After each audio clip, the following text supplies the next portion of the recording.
আউযু বিল্লাহি মিনাশ শাইতানির রাজিম। ওয়ালাকাদ আতাইনা মূসাল হুদা ওয়া আওরাসনা বানি ইসরাঈল আল কিতাব। নিশ্চয়ই আমি মূসা আলাইহিস সালামকে পথ নির্দেশ দান করেছিলাম, অর্থাৎ তাওরাত কিতাব দান করেছিলাম। ওয়া আওরাসনা বানি ইসরাঈল কিতাবা, এবং বনী ইসরাঈলকে ওই কিতাবের আমি ওয়ারিশ বানিয়েছিলাম। মূসা আলাইহিস সালামকে যে কিতাব আমি আল্লাহ বলেন দিয়েছি, ওই কিতাবের ওয়ারিশ বানিয়েছি আমি বনী ইসরাঈলকে। বনী ইসরাঈল হলো মূসা আলাইহিস সালামের সম্প্রদায়, ইয়াকুব আলাইহিস সালামের 12 সন্তানের বংশধর। কিতাবটা কি ছিল? হুদাম ওয়া যিকরা লিউলিল আলবাব। কিতাবটা হলো পথ নির্দেশ, উপদেশ উলিল আলবাব, জ্ঞানীদের জন্য। দেখেন, জ্ঞানীদের জন্য কথাটা বলা হয়েছে। জ্ঞানী যারা না, তারা কিন্তু আসমানি কিতাব দ্বারা উপকৃত হয় না। এই জন্য জ্ঞানকে আপনাকে কাজে লাগাতে, উলিল আলবাব। তো এটা বলার উদ্দেশ্য, যেরকম মূসা আলাইহিস সালামের কিতাবের ওয়ারিশ হয়েছিল বনী ইসরাঈলরা, তেমনি মুহাম্মদ সাল্লাল্লাহু আলাইহি ওয়াসাল্লামের কিতাবের ওয়ারিশ আমরা হয়েছি। এটা দৃষ্টান্ত বুঝালেন যে আমরাও ওভাবে আল্লাহ রসুলের তিরোধানের পরে আমরা এই কোরআনের ওয়ারিশ আমরা হয়েছি। ফাসবির ইন্না ওয়াদাল্লাহি হক। আল্লাহ বলেন, আপনি ধৈর্য ধারণ করুন হে মুহাম্মদ সাল্লাল্লাহু আলাইহি ওয়াসাল্লাম, আল্লাহর প্রতিশ্রুতি সত্য, যে আল্লাহ মোমেনদেরকে বিজয় দান করবেন, মোমেনরা উপরে থাকবে, তারা জয়যুক্ত হবে। এটা আল্লাহর প্রতিশ্রুতি সত্য। কাজে ওরা আপনাকে যতই কষ্ট দিক, আপনি জয়যুক্ত হবেন। আল্লাহর যে প্রতিশ্রুতি আপনাকে দিয়েছেন এটা সত্য। আস্তাগফিরুল্লাহ যামবিকা, এবং আপনি আপনার অপরাধের জন্য ক্ষমা প্রার্থনা করুন। ওয়াসাব্বিহ বিহামদি রাব্বিকা, এবং রবের পবিত্রতা সহ প্রশংসা জপনা করুন। বেল আশি ওয়াল ইবকার, সকাল সন্ধ্যায়।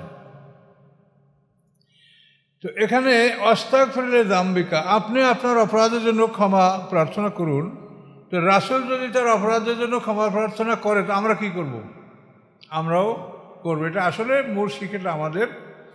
তারপরও নবী রাসূলদের ভুল হতে শুরু করলে আল্লাহটা সংশোধন করে দেন, আর আমাদেরটা সংশোধন করা হয় না। এই জন্য আমরা ইস্তেগফার করব বেশি করে। কোনো মানুষ বলতে পারে না যে তার কোনো ভুল নেই। এটা যদি বলে, তাহলে এটা অত্যন্ত নেহায়েত অন্যায় কথা হবে। ভুল আমাদের আছেই, কম কি বেশি, সবাইরই আমাদের ভুল আছে। এবং এই ভুল আছে বলেই তো আমরা আল্লাহর কাছে দুর্বল থাকবো এবং ক্ষমা প্রার্থনা করব। আর যদি আমরা একেবারেই পিওর নিষ্পাপ, তাহলে তো মনের মধ্যে অহংকার আসবে যে আমার কোনো অপরাধ নাই। কাজে এই চিন্তাটা করা যাবে না। আমাদের সকলের মধ্যেই ভুল আছে, ত্রুটি আছে, দুর্বলতা আছে। তো আল্লাহ বলছেন, হে রাসূল, আপনি আপনার অপরাধের জন্য ক্ষমা প্রার্থনা করুন। যেমন আল্লাহ রসুল নিজের উপরে কিছু হালাল জিনিস হারাম করেছিলেন। এটা সূরা তাহরিম, সূরায় সেখানে বলা আছে।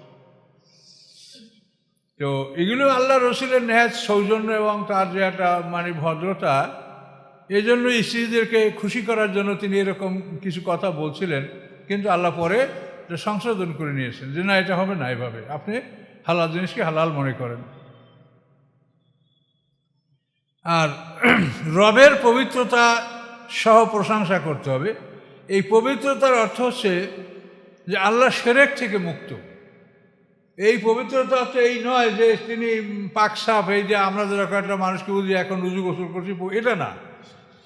পবিত্রতা বলতে বোঝাচ্ছে যে আল্লাহর সাথে যে শিরক করা হচ্ছে, অংশীদার সাব্যস্ত করা হচ্ছে, এর থেকে আল্লাহ পবিত্র। এই জন্য আল্লাহর প্রশংসা সহ তার পবিত্রতা জপনা করুন। বেল আশি ওয়াল ইবকার, সকাল সন্ধ্যায়। এই সকাল সন্ধ্যায় যে জিকিরের কথা বলা হয়েছে, এই জন্য এখন দেখেন এই দুইটার সময় কিন্তু নফল নামাজ পড়াকে মাকরু বলা হয়েছে। আসরের পর থেকে সূর্যাস্ত পর্যন্ত এই সময়টা কিন্তু নফল নামাজ পড়া মাকরু। আপনি যদি কোনো ফরজ নামাজ কাজা থাকে সেটা পড়তে পারেন। আবার শবে সাদেকের পর ফজরের 2 রাকাত সুন্নাত ছাড়া সূর্য উদয় পর্যন্ত অন্য নফল নামাজ পড়া মাকরু। এই দুইটার সময় নামাজকে মাকরু অপছন্দনীয় ঘোষণা করা হয়েছে। আর এই দুই সময় আল্লাহর জিকির, এই দুইটার সময় কোরআন তেলাওয়াত, জিকির ও তাসবিহ এই দুইটার সময় পড়ার জন্য আল্লাহ বলেছেন। মানে সব ধরনের ইবাদতই আল্লাহ বলেছেন, কিন্তু এক এক সময়ের জন্য এক এক ইবাদত নির্ধারিত করেছেন। এই বেল আশিয়াল এফকার যে আল্লাহর প্রশংসা যাপনা করতে বলা হয়েছে, এই দুইটার সময় আপনারা কোরআন তেলাওয়াত করে, আফজালু জিকির তেলাওয়াতুল কোরআন, জিকিরের মধ্যে সর্বশ্রেষ্ঠ উত্তম জিকির হলো কোরআন তেলাওয়াত করা। তো বিষয়টা আপনারা বুঝতেই পারছেন যে ফজরের মানে শবে সাদেকের পর ফজরের 2 রাকাত সুন্নাত ছাড়া সূর্য উদয় পর্যন্ত অন্য কোনো নামাজ পড়া মাকরু মনে করা হয়। আবার আসরের ফরজ নামাজ আদায় করার পর মাগরিব পর্যন্ত এই মাঝে এই সময়টার মধ্যে কোনো নফল নামাজ পড়াকে মাকরু বলা হয়েছে। যেমন এই দুইটা সময় আল্লাহ জিকির করতে বলেছেন, স্টাডি করেন, পড়েন, শোনেন, কোরআন তেলাওয়াত করেন, জিকির করেন, সুবহানাল্লাহ, আলহামদুলিল্লাহ, লা ইলাহা ইল্লাল্লাহ, আল্লাহু আকবার। এই সমস্ত বাণীগুলি আল্লাহর কাছে খুব প্রিয়। এই বাণীগুলি আপনি এই সময় জিকির করতে পারেন।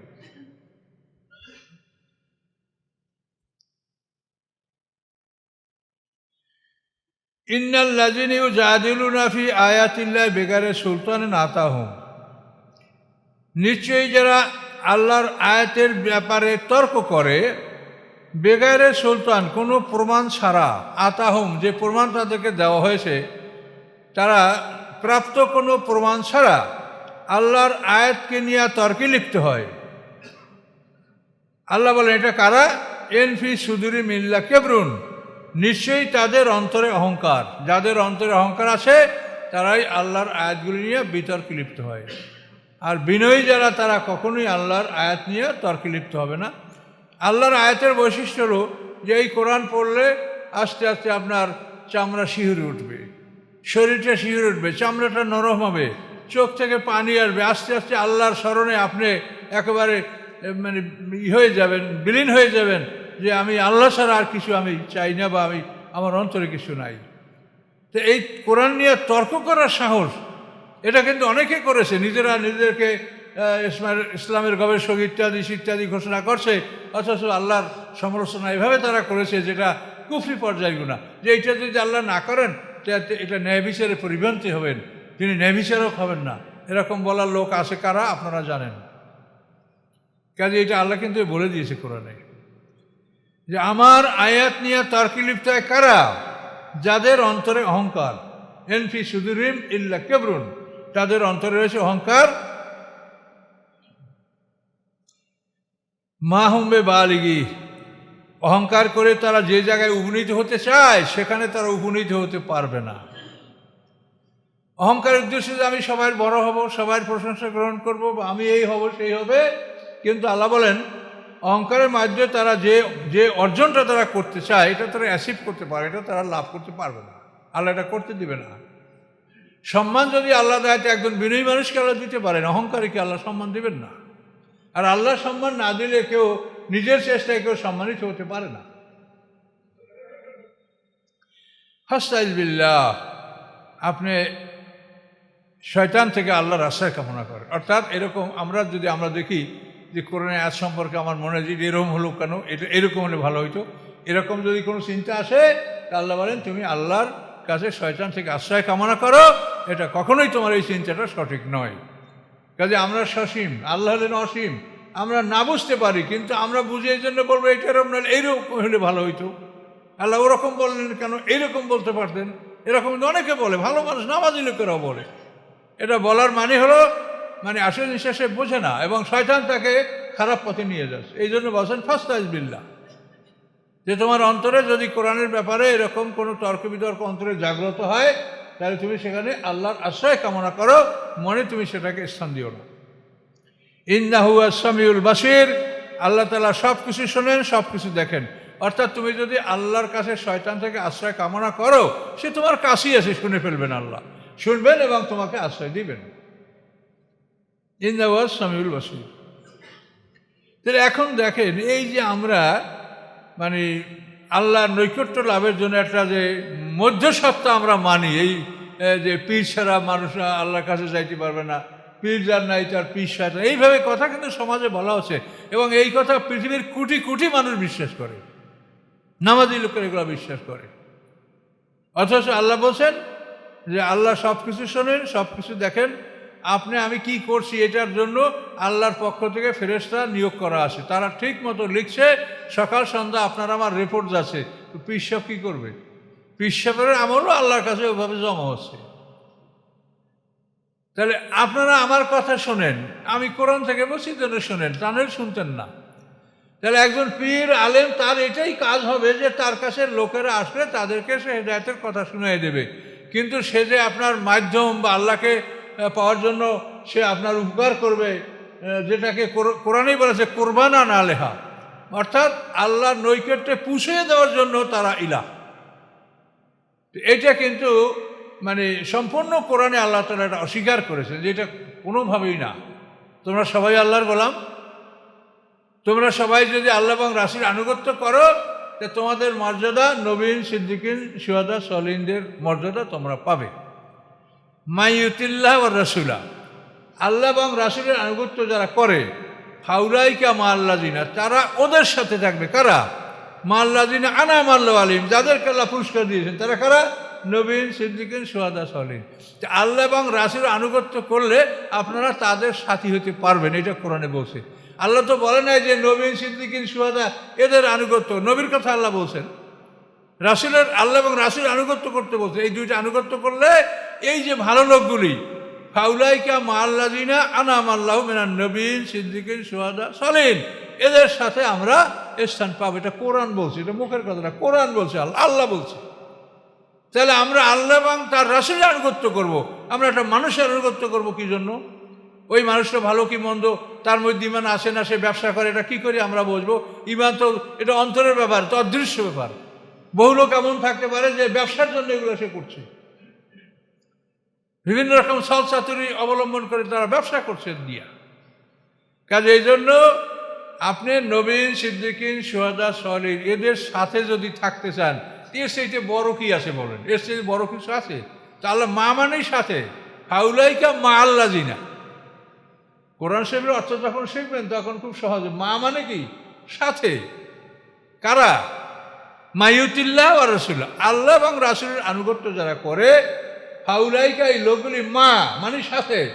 কাদের? আল্লাযিনা, ওই সমস্ত লোকের সাথে, মিনান নবীনা ও সিদ্দিকিনা ও শুহাদা ও সলিহীন, এদের সাথে আপনারা থাকতে পারবেন, আমরা থাকতে পারবো যদি আল্লাহ এবং রাসূলের আনুগত্য করি।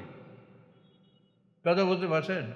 তা আমরা আল্লাহ এবং রাসূলের আনুগত্য না করে আমরা মানুষের আনুগত্য করি, এবং সেটা তো অনিশ্চিত, কোনো মানুষের ব্যাপারে তো গ্যারান্টি দেওয়া যাবে না। নবী রাসূলরা হাসরের ময়দানে ঈমানের ব্যাপারে কোনো জবাব দিবেন না। আল্লাহ জিজ্ঞাসা করবেন, ইয়াউমা ইয়াজমাউর রুসুলা, যেদিন আল্লাহ সমস্ত রসুলকে একত্রিত করবেন, তখন তিনি জিজ্ঞাসা করবেন, মাজা উজিবতুম, তোমরা কি জবাব পেয়েছো? আমার দাওয়াত নিয়ে তোমরা জনসমক্ষে গেছিলে, কি জবাব পেয়েছো? ক্বালু লা ইলমা লানা, পয়গম্বর, না আমরা জানি না। ইন্নাকা আনতাল আল্লামুল গুয়ুব, আপনি জানেন গায়েব, আপনি বলতে পারবেন কে ঈমান আনছে না আনছে, আমরা জানি না। দেখেন, যেখানে রাসূল বলবে না যে অমুক অমুক আমার ঈমান, এটা বলবে না, বলবে আল্লাহ আপনি জানেন। তো সেখানে আপনি কোন ভরসায় মানুষের আনুগত্য করবেন বলেন? মানুষের আনুগত্য এতটুকু করেন যে আপনি যদি ছাত্রান্তের শিক্ষকের আনুগত্য না করলে আপনি শিখতে পারবেন না, এই আনুগত্য করতে পারেন। এখন এই জন্য না যে আপনি ফানাফিল্য হয়ে গেলেন, সব উজাড় করে দিলেন জীবন তার জন্য কোরবান হয়ে গেলেন। ফানাফি শেখ, এর কত কথা বলা হয় যে শাইখের মধ্যে ফানা হয়ে যাও, নাউযুবিল্লাহ মিন যালিক। কাজে এইটা বুঝতে হবে। আমরা কি করে বুঝাবো মানুষকে? তো আমরা চেষ্টা করছি বোঝানোর জন্য যে আল্লাহ তাআলা কত সহজভাবে কথা বলেছেন, আর আমরা এই কথাগুলো খালি জটিল করছি। আল্লাহ বলছেন সহজে, আমরা করছি জটিল। এই যে দলমত সম্পর্কে আল্লাহর কথাটা কত সহজ, যে তোমরা দুই দল, হুয়াল্লাযী খালাকাকুম ফামিনকুম কাফির ওয়া মিনকুম মুমিন, তোমাদেরকে আল্লাহ সৃষ্টি করছেন, তোমরা দুই দল, মুমিন এবং কাফের, এই দুইটা দল, আর কোনো দল নাই। এবং এই দুই দলের ঠিকানা মরার পরে ইল্লিন সিজিন, বিচারের পরে জান্নাত জাহান্নাম। তা আপনি ৭৩ দলের ঠিকানাটা কোথায়? ৭৩ দল নিয়ে যে সব আলেমরা ওয়াজ করে, এটা ৭৩ দলটা আপনি কোথায় কিভাবে ম্যানেজ করবেন? আবার সেটার মধ্যে জটিল কথা হলো যে ওর মধ্যে একটা দল জান্নাতের, ৭২টা জাহান্নামী। নাউযুবিল্লাহ, এটা কেমন কথা হয়? এখন একটা দল জান্নাতি, এখন সবাই বলে ওই দল আমরা, সর্বনায় বিশ্ব বলে ওই দল আমরা, কি শশীরে পিসাব বলে এই দল আমরা, তাবলিগ জামাত বলে এই দল আমরা, জামাত ইসলাম বলে এই দল আমরা। তাহলে একটা দল ভেসে এটা সবাই দাবি, সেটা কি সবাই দাবি করে কিনা? কেউ তো ছাড় দেয় না যেটা আমি না এটা ওইটা, তা বলে কেউ? সবাই কুল্লু হিজবিন বিমা লাদাইহিম ফারিহুন, প্রত্যেকটা দলই তার কাছে যা আছে এটি নিয়ে খুশি। এটা কি সমাধান হইল না গন্ডগোলটা বাঁধলো বলেন তো? আপনি কাকে বিশ্বাস করবেন? সবাই বলে আমার দল খাঁটি, আমার ছাড়া কারো কথা তোমরা শুনিও না। আর আল্লাহ বলছেন তোমরা দুই দল, মোমেন এবং কাফের। তাহলে এখন দেখেন আল্লাহর এই কথাটা কি হইতেছে, যারা লা ইলাহা ইল্লাল্লাহ বলে এই সব লোকগুলো মোমেন। আল্লাহ রসুল বলছেন যারা লা ইলাহা ইল্লাল্লাহ বলে কোনো পাপের কারণে তাকে কাফের বলিও না। তাহলে লা ইলাহা ইল্লাল্লাহ বলে যে সব মানুষগুলো মোমেন, এই সব মানুষগুলো আমাদের ভাই, এদেরকে আপনি আপন মনে করেন, এদেরকে শিক্ষা দেন, এদের ভুল ত্রুটি বুঝিয়ে বলেন, এই সব মানুষগুলো আমরা ভাই ভাই। কিন্তু আমরা না, হিংসা বিদ্বেষ, আমার দলের কেটা সে অন্য হুজুরের ওয়াজি শুনতে পারবেন না, হ্যাঁ আমাদের দলের এই হবে লেবাস, এইরকম টুপি হবে, এইরকম জামা হবে স্কুল ড্রেসের মতো, হ্যাঁ এগুলো কি? এগুলি সমাজে আমরা চেষ্টা করে যাব, হবে কি হবে না তা আমি বলতে পারছি না। তবে আমি বড় আশাবাদী যে ধীরে ধীরে হলেও আমাদের এই আলোচনা তাফসিরে একটা অ্যাকশন আমরা সমাজে পাচ্ছি। হয়তো লাখ লাখ লোক হবে না, কিন্তু ধীরে ধীরে একটা অ্যাকশন, যে আস্তে আস্তে একটা মানুষ ঢুকলে সে ঢুকে পড়েছে এবং বুঝতে শুরু করছে, জীবনে তার চেঞ্জ সে আনতেছে, এটা আমাদের কাছে তারা বলছে মানুষেরা। কাজে ধীরে ধীরে হবে। আপনারা ইনশাল্লাহ এই কোরআনের সাথে লেগে থাকেন, ধীরে ধীরে ইনশাল্লাহ হবে। জান্নাতে কম মানুষ যাবে, দোজখেই বেশি লোক যাবে। তা তো আয়াতেই বলা হয়েছে, কাফের আল্লাহ আগে বলছে না, এরা দল বড়। তাহলে এখন দেখেন কোরআনের কথায় কোনো জটিলতা নাই, তোমরা দুই দল, মোমেন এবং কাফের। তাহলে এখন যারা লা ইলাহা ইল্লাল্লাহ বলে সবাই আমরা মোমেন, এখন এদেরকে যদি আপনি অবহেলা করেন তাহলে আপনি কি আল্লাহর কোরআন মানলেন? রাসূলের কথা মানলেন? রাসূল বলছে লা ইলাহা ইল্লাল্লাহ বললে কোনো অপরাধের কারণে তুমি কাফের বলিও না। তো আমরা তো একটা লোকের একটা জামা খাটো তো একটা এনার পিছনে নামাজ হবে না, এই দাড়ি খাটো হলে এর পিছনে নামাজ পড়বো না, এ নিয়ে আমার বিরুদ্ধে সমালোচনা, যদি এরকম কথা বলে তাহলে আপনারা কি করবেন? যার মানে দাড়ি আছে তার পিছনে নামাজ পড়বেন, সুরা জানুক আর না জানুক তাতে কি? দাড়ি থাকলেই তো ইমাম হইতে পারবে। দাড়ি রাখা ভালো, কিন্তু এইটার মানে এই না যে দাড়ি না হইলেই একেবারে সে লোকটা খারিজ হয়ে গেল। এইখানে আপনারা কত মানুষ দেখছি দাড়ি ছিল না, তাদের আস্তে আস্তে সবাই দাড়ি হচ্ছে। এটার জন্য তো একজনে বলি নাই যে আপনারা দাড়ি রাখেন। এরা নিজেরা যখন বুঝতেছে তখন আস্তে আস্তে বুঝতেছে যে আমার মধ্যে ত্রুটি কেন থাকবে, আমার মধ্যে সংক্ষিপ্ত মানে ঘাটতি কেন থাকবে, আমি পূর্ণাঙ্গ হওয়ার চেষ্টা করি, বা আমার মধ্যে কোনো ইয়া না থাকবে, এটা নিজে নিজে মানুষ চিন্তা করবে। এটা কি আরেকজনের বললে হবে? এটা তো মন থেকে আসতে হবে যে আমার এই কাজটা করা ভালো। কিন্তু এই জন্য আল্লাহর কথাগুলো বোঝার চেষ্টা করে। আল্লাহ কি বলছে? তোমরা দুই দল, তাহলে তোমরা সব মানুষ যারা লা ইলাহা ইল্লাল্লাহ বলে এরা সব মুমিন। এবং এটা কোরআন এভাবে বলছেন, কুল্লু ইয়ামালু আলা শাকিলাতি, প্রত্যেকেই তার আমলে দস্তুরি আমল মানে কর্মপন্থা, প্রত্যেকটা মানুষ তার কর্মপন্থা অনুযায়ী সে আল্লাহকে স্মরণ করে। ফারাব্বুকুম আ'লামু বিমান আহদা সাবিলা, তোমাদের রব জানে যে কে সবচেয়ে সঠিক পথে আছে। তাই আল্লাহ কিন্তু সকল দলের স্বীকৃতি দিয়ে দিলেন, আর আমরা কি করলাম? ৭২ দল দোজখে দিয়ে দিলাম। তাহলে কিরকম হলো এই হাদিস বলেন তো? তাহলে কিরকম হলো? ফেতনা ছাড়া কিছু হচ্ছে? আল্লাহ আপনার প্রত্যেকটা দলকে স্বীকৃতি দিয়েছে, কুল্লুন মানে সব, কুল্লু ইয়ামালু আলা শাকিলাতি, প্রত্যেকটা দল তার দস্তুরি আমল অনুযায়ী, কর্মপন্থ অনুযায়ী সে তার কাজ করে যাচ্ছে। ফারাব্বুকুম আ'লামু বিমান আহদা সাবিলা, তোমাদের রব জানে যে এদের মধ্যে কে সবচেয়ে আহদা মানে superlative degree, positive degree, comparative degree, superlative, একেবারে মানে নফসে হেদায়েত, তুলনামূলক হেদায়েত, সবচেয়ে বেশি হেদায়েত। তাহলে যারা অন্তত লা ইলাহা ইল্লাল্লাহ বলে তাদের মধ্যেও হেদায়েত আছে, তারপর যার মধ্যে বেশি আমল আছে তার মধ্যে আরও ভালো হেদায়েত আছে, তারপরে যে সাম্যক আমল করছে তার মধ্যে আরও ভালো হেদায়েত আছে। কিন্তু এই ভালো হেদায়েতের পরেও আমাদের যে অন্ধকার কিন্তু আছে। সব আমল করেই যদি মনে করেন যে এখন আমি কামেল হয়ে গেছি, তাহলে কিন্তু মস্ত বড় বিপদ। সব আমল করার পরেও আমাদের মধ্যে ত্রুটি থাকবে, এবং এই ত্রুটি দূর করার জন্যই আসমানি কেতাব। এটা আপনি যত পড়বেন আপনার ত্রুটি ধরা পড়বে, আপনি বুঝতে পারবেন।